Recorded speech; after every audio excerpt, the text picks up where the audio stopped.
In what is a stunning turn of events, Congresswoman Lauren Boebert of Colorado just switched congressional districts, avoiding a Democratic opponent who has far outraised her.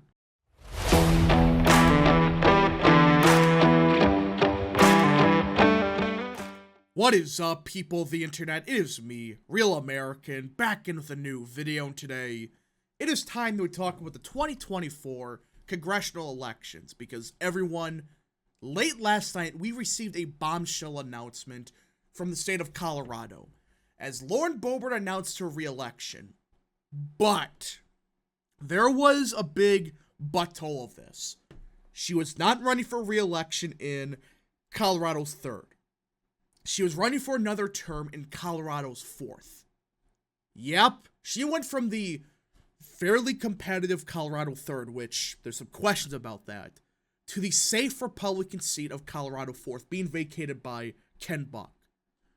You could say what you will about Boebert and if she was going to lose next year, all that. No one actually thought that she was going to bail on Colorado 3rd like this. And I have some opinions on it, but before we get into that, I hope you enjoy these type of videos. If you do, smash the like button down below, subscribe, share with your friends, hit that little bell, follow the social media accounts in the description down below, and of course, join the channel today. Guys, just for $1 a month, you can join Real American. This is the best way to support the daily content that we all know and love. So I hope and recommend you join the channel today. Alright, everybody. Now, let me be clear. I thought that Boebert was going to be in a very competitive race. I thought that it would come down to the wire. But I never thought that she was in that much trouble. I mean, this is a Trump plus, 10 seat? With that being said, there were some serious questions about Boebert's viability in Colorado's 3rd. I mean, this is a seat that is shifting to the left a little bit, but what happened last year came out of left field. The top of the ticket for Republicans imploded, especially in Colorado 3rd. And Boebert's not an overperformer. Back in 2020, she underperformed Trump, I believe, by 2 to 3 points.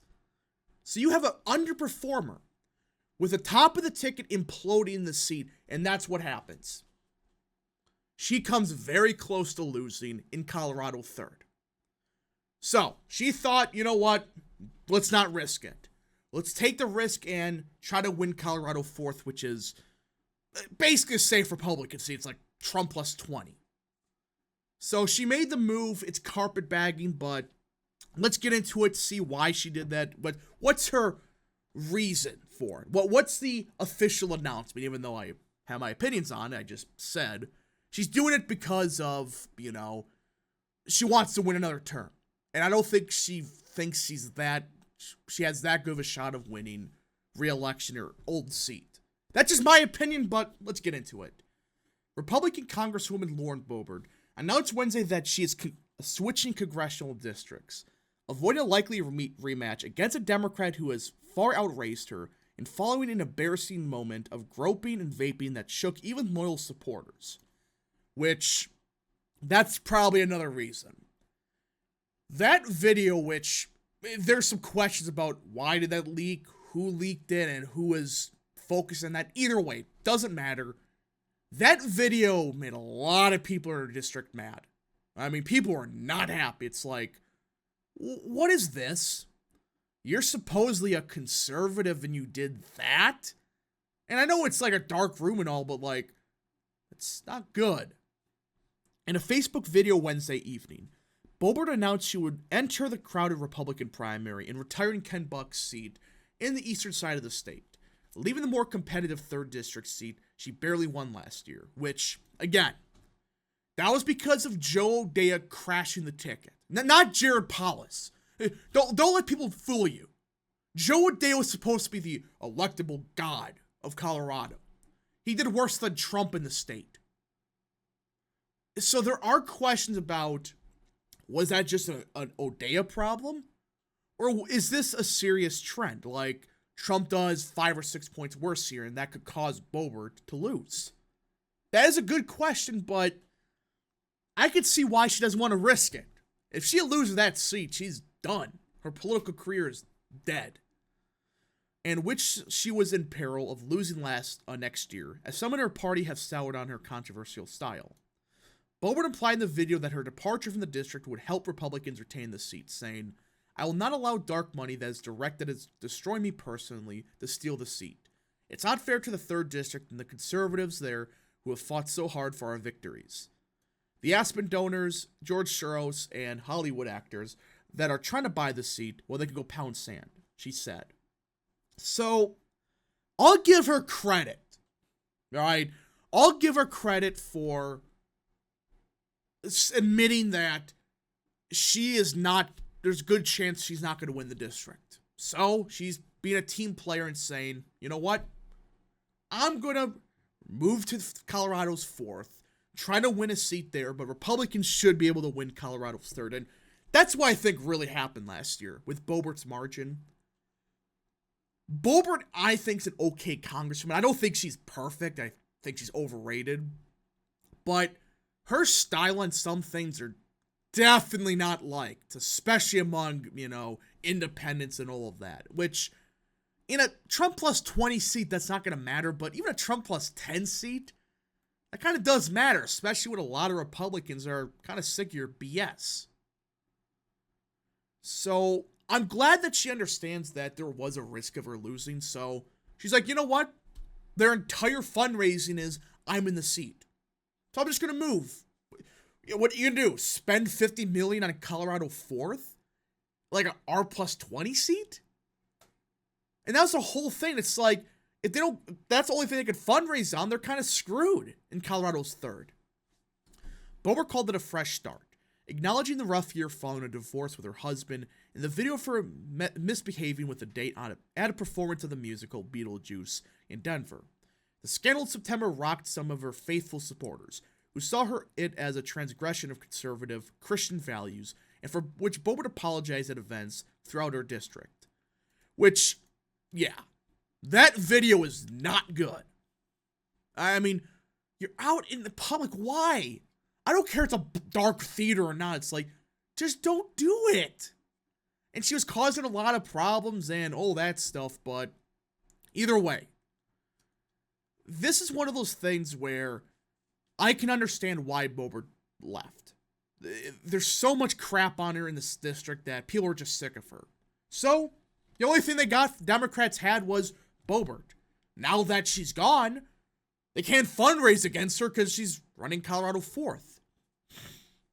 She already faced a primary challenge in the district, as well as a general election face-off with Democrat Adam Frisch, a former Aspen City Council member who came within a few hundred votes of beating her in 2022.